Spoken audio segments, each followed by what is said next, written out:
Good. What's your good? My good. I sent you guys this audio. It's from Kevin Harland, who was doing a great job as the play-by-play guy for the 49ers Vikings game. And then I believe they tossed it. They were supposed to toss it to New York for a highlight, a different game, and something went out of whack. But being the true professional that Kevin Harlan is, he handled it like a stud. And let's take you to Nate Burleson in New York. I can't hear anything. I can hear you.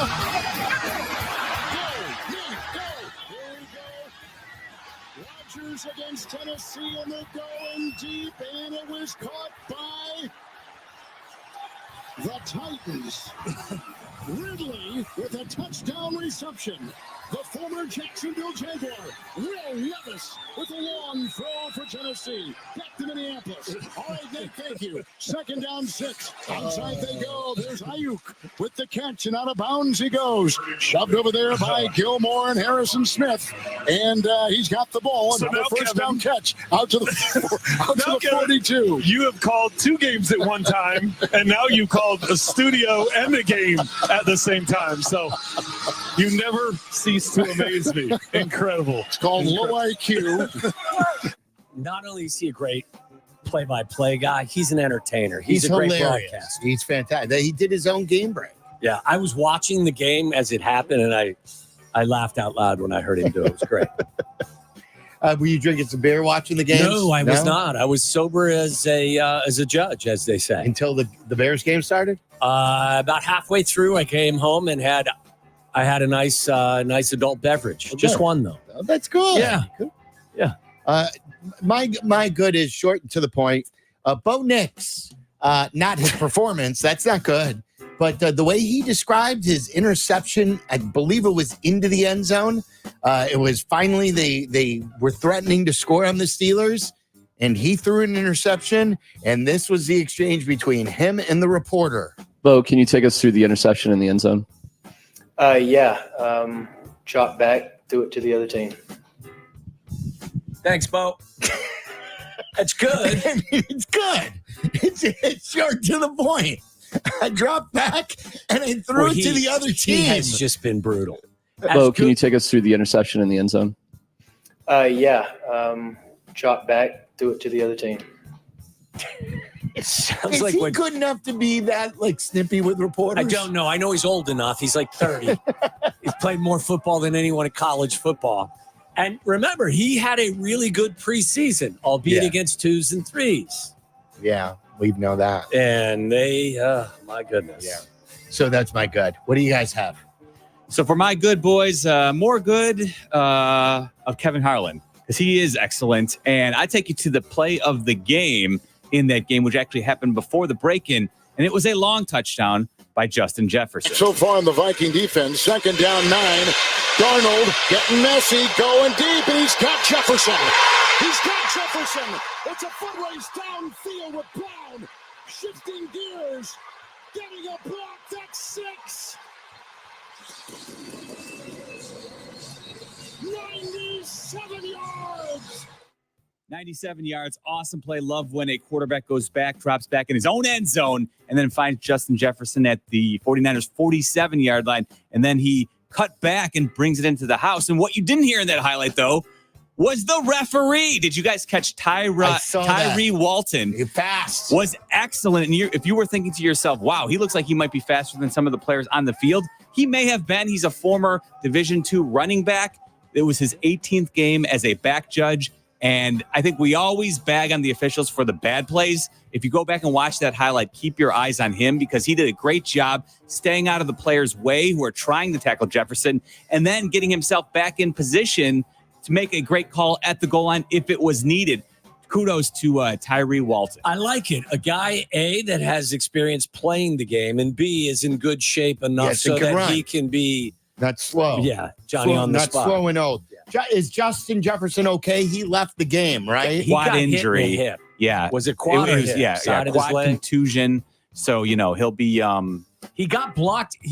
Somebody blocked Fred Warner into him, And Fred Warner just they both on that slammed play into his hip. So it wasn't like he pulled a muscle or anything like that, last Of year. all the carnage, Contact. I think Justin Jefferson actually might get out okay as compared to all the other guys who got injured Gotta tell this you week. too, Sam Darnold's been He's more been great. good than bad. He may be now Geno Smith. He's staying the same route as Geno Smith, just on a delayed path. Was very hyped, and it's always great to get a text from your son. Like he doesn't have a phone; it is on his iPad. So in one of our fantasy leagues, he did not want to take Justin Jefferson. We had like the 7th or 8th pick. I go, Mason, trust me. I know Darnold's their quarterback. Justin Jefferson's going to get his. And so I kind of twisted his arm, and he goes, are you sure? I go, trust me, Mace. Justin Jefferson's going to be good. So he texted me when I was at work yesterday. He goes, it's not even fair. Justin Jefferson is him. Thank God we took him. Thank you so much. There you That's go. awesome. So to get a text from your son of appreciation, that made my day from Mason. Did he have a text to you for anything? Was he busting your balls in week 1 for something? Didn't you tell him to bench correctly? somebody? You told someone to bench 20 to bench someone? Quarterback. You had we had we played Tua. on Thursday night. But instead of Caleb. I mean, it's kind of a wash, isn't it? So you've directed the team pretty well so far. You're a good GM. Good GM. Helping them out. All right, what do you got, Tyler? Sorry. My good, it took place down in Texas, Austin, Texas, and Arch Manning spelled an injured Quinn Ewers in the second quarter. And what did he do? He came in, went 9 of 12 with 4 touchdowns and 223 yards. It is just unfair that Texas can go from a guy who was a Heisman candidate to now one of the biggest prospects in the entire sport and not skip a beat. They are my national championship pick this year, and they are the new number one team in the country right now. Did he have a run too? He had a long run. It was let me see, 67-yard run for a touchdown as well. He made a couple mil last year, didn't he, as the backup, and decided to stay instead of transferring, even though Quinn Ewers was staying. Quinn Ewers isn't that good, is he? No, I think he's a top 10 pick. No, given what's going to probably transpire quarterback-wise in this year's draft. Smells a lot like Bo Nix. I was going to say the thing. Smells a little bit You like know what? Bo You're Nix. probably right. Been in the league, been in college football for how many years now? This is his 4th year. Is it? Okay. Yeah, I thought he was a little older than that. What's your bad? Oh, my bad. What was my bad? My bad was the Cowboy defense. They allowed 432 yards at 44 points. I did not have the Cowboys giving up 31 points in the first half on my bingo card. That was awful. I was ready to fire. I was ready to fire McCarthy myself. Is it McCarthy or Zimmer? That's right. Zim's the DC. He's Zimmer's getting the a lot of defensive love coordinator. in week 1, I remember. still fire McCarthy. This was hilarious. And you know me, I have a puke, not a fetish, phobia. And this happened in the Packers game. Malik Willis was the quarterback, and it was 3rd down too, I believe. And Malik Willis did not throw the football. He just basically just took it and ran So Matt LaFleur was asked about it and described the exchange between him and Malik Willis over what the hell happened and why he didn't throw the ball. I asked Malik why he didn't throw the ball on that 3rd down, and he told me that Josh threw up on the ball. I was like, that's the first time I've ever heard that. Matter of fact, the official came over to me, Sean came over to me and said, we saw your center thrown up on the ball. Do you want us to take him out next time? I said, absolutely. Please do that, because, you're talking about a critical situation, and it's 3rd down, and I've never had a throw with bombing on a football. So I don't know. I don't think Malik probably didn't appreciate that. Did you ever see that when you played a Guys center? throwing up? Not a center. On the football. No, I've never seen that. I've seen plenty of guys puke on the field, but not that. He puked on the ball. Do you think they should have stopped the play as he was throwing up on the ball? Why would you stop that? Herm Edwards thought they should have stopped it. Yeah, here's an idea. Swap out the ball. That's what that's what Herm said. What if you sweat on it? What do you sweat on? Are you sweating on the ball? Sweat's different. You can't stop that. Isn't the play going? You're in the middle of the ball. The play is clock's running. Play clock's going. Time out. No, that's not an official timeout. It's you my have timeout. to use your own timeout. That's an equipment timeout. No, it's not. No, you have to call that timeout. If I'm you're a the defensive Packers. lineman, I'm puking on the football now going forward. That's fine. The Bears poop all over the football There on you the go. offensive line. That's right. They don't stop the clock. Yeah. If you want to be a defensive lineman and you want to force yourself to throw up on the football, have at it. That'd be great. What is your bad, guys? My bad is the nugget that was hidden in Bob Nightingale's Sunday Notes column, the foremost Chicago White Sox authority when it comes to reporting. Yes.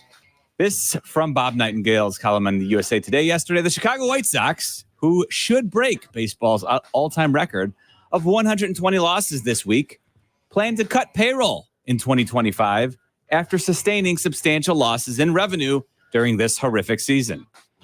Yes. Wow. Build us a new stadium. What better way to improve your baseball team than by cutting payroll? They're going to get a check from the state, aren't they? This bankrupt state, because they didn't hit the 2 million. Right? They're going to get a check. It's look. I don't understand. It's all backwards. It's all backwards. Like now you should be. Now I'm not saying you should go out and spend 50 million, but you should have some. You have a lousy team. Shouldn't you find some smart buys? Yeah. By the way, did you see the Cubs kick that game Saturday night? I didn't. No, I saw the score after the game, but I have not. It's been over a week since I've watched an inning of Cubs baseball. That's got to be a record for you, isn't it? Well, since in a long time, I feel good though. Like they're when doing was the exactly last time you have denied yourself Cubs baseball for this length of time? Been a while. Probably since 06. Really? Yeah. Almost 20 years. Maybe like in the beginning of the rebuild at the end of the year in like 11 or 12, somewhere in there. But it's a fake team. Fake. Blue balls. I don't want blue balls. You want blue balls? Who wants? No. Cap's walking around with his blue balls. Is he still telling people that they're in this? No, they can't be in this. Maybe that's what on they're Friday they're was 5 back with how many games left? 13, I believe. I mean, is it virtually That's impossible? 6. Remember, they're 6 back. They have to make up 6 games because of the tie. Their playoff And that's 2 chances teams. are 0.1%. 0.1%. Tyler, what's your bet? My bad is the Baltimore Ravens punting away a 10-point lead with about 4 minutes to go. And since 2022, the Ravens are tied with the Chicago Bears for most games, having a 10 or more point lead going into the fourth quarter and losing. Fourth time that the Ravens have done that since 2022, tied with the Bears. Yeah, the Bears, we know the Detroit game. We know the Denver game, Cleveland game. I'm trying to think what the fourth one would be. But that's crazy that the Ravens are in that with the Bears. All right, we'll get to the dirties coming up and all your phone calls at 6 with Aki's A-List, 312-332-3776. And we've got a crosstalk with Bleck and Abdallah today. With our dirty, what is your dirty? This Waddle? is dirty, but I like it. I like this dirty.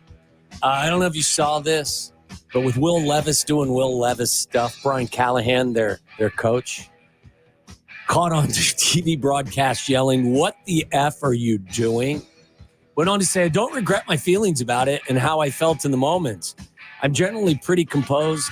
That one just set me off, and I'm human like everybody else. I have blackout moments where I'll lose my mind." He goes on to say, he's a grown-up and he knows better. So I was really irritated that he cost us 3 points in the game that we probably needed. He's right. So his response was dirty, but I loved his response. I liked that dirty. Hold him accountable. It's your kind of dirty. It's my kind of dirty.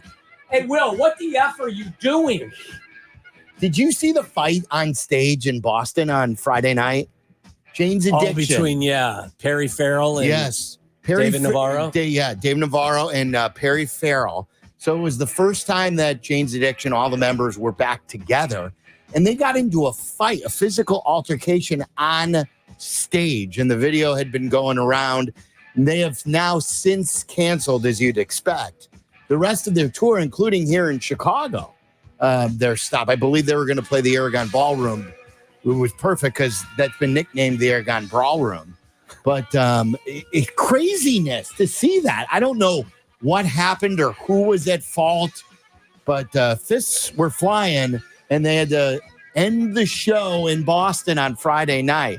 At first, I thought maybe this was a way that they were drumming up publicity. And isn't Perry Farrell the guy, too, who started Lollapalooza? Yes. So, craziness. I heard his vocals are a little bit off right now. Yeah, he's suffering from, whatever, not being able to sing as well as he used to. Suffering from whatever. Whatever. I don't know what it was. It's just not sounding right. I think he's a little frustrated. Miller, you're dirty. My dirty is the state the Carolina Panthers find themselves in these days. After just 2 weeks, they officially announced today that they're benching Bryce Young in favor of Andy Dalton. And I asked the question, oh boy, why? Listen, I get it. I see that Bryce Young looks overwhelmed out there, but at the same time, Andy Dalton actually probably gives them a better chance to win. But as an organization, you're going nowhere. Even if Andy Dalton can somehow propel you to a 5 or 6 win team, all you're doing is hurting your draft position, in which you may actually end up landing the first overall pick and finding a way out of drafting a new quarterback and move yourself off of Bryce Young. I can't believe they're at this spot before week 3 has even gotten You make a really good point, but if you're Dave Canales and you know that the kid can't play, but are you ready to make that? Are you ready to make that proclamation? And is Andy Dalton going to be the starter for the rest of the year? Don't know, but that's a tough situation for a rookie coach to be in. But you knew what you were getting into. You should just let him play and see. Let him play the season out and see if he could figure it out. He was brought in to fix him, wasn't he? And he was. 2 games in, that's how you fix him. You fix him. You diagnose it. And you put him in the shed. Do you remember the book on him? Is that he's done really well with short quarterbacks. He did well. Is that what they said about Canales? Remember, he was Baker Mayfield, Baker and Russell Wilson. Russell Wilson in Seattle. Yeah. And then he was in Tampa with Baker. You know what you do with a banged up car that can't run? You put it in the garage. I mean, that's what you do. You get it fixed and then get it what back if it's on the not road. Fixable? Boy, he went. You don't want to go out on a highway on a car that's not roadworthy. It's only been 19 games. I know. 19 games. He was super accurate in college. All that is out the window at this point with him. It's crazy. Once again, it just reminds you how fortunate we are. Well, unless they took CJ Stroud. Unless they had No. taken CJ Stroud with that number 1 overall pick. Yeah. I'm not in the market of making fun of the Carolina Panthers. Not yet. My dirty is the New York Giants became the first team in NFL history to score 3 or more touchdowns, allow 0 touchdowns, and lose a game in regulation. They let Washington march down for 7 field goal drives. They had a kicker situation where the kicker got injured, and you basically had to go for 2 from them that point on. That team's a mess, and Brian Dable might be first to be fired. Yes. It's crazy. That is one of the weirdest stats I've ever heard. Yes. First time ever in NFL history. Malik Neighbors was targeted 18 times yesterday, I believe. He got 10 catches for over 100 yards and a touchdown. Yeah, that does make sense. Like, I would target him as much as possible, 18 times. All right, coming up next, is it true that a producer yelled at one of our fans earlier today, who happens to be on hold right now? Really? Yes, I got word of this, and we'll take more of the calls in Aki's A-List.